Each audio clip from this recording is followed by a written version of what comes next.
Hi, Demario. This book is called Alex Likes Noise, written by Anne Harth. Alex lived in the city. He loved the city sounds. Horns beeped, beep, beep, and buses roared.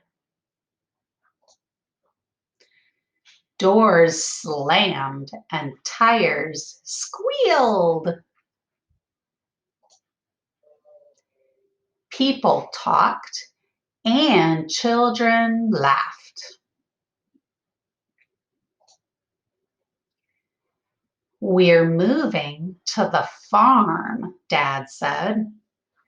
Alex was sad.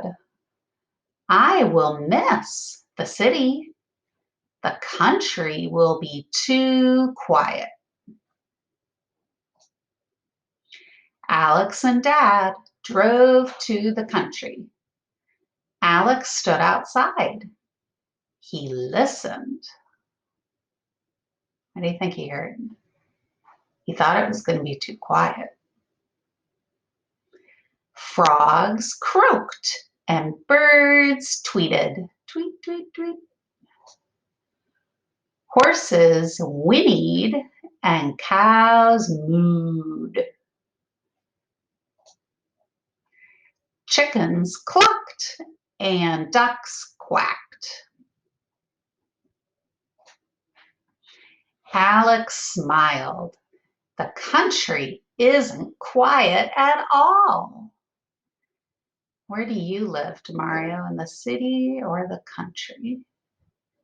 I kind of live in between the two. All right, let's see what our questions are. What did Alex hear in the city? So he heard all kinds of noises, didn't he? He heard horns and cars and buses and people. And what did he hear in the country? He heard all kinds of animals, horses and cows and chickens and ducks. Where is Alex moving to? He was moving to the farm that was in the country. And how does Alex feel about the city? Well, he said he loved living in the city and he loved the sounds. We don't know if he's going to love the country, but it sounds like he might with all those animals around. Well, that's the end. Have a good day.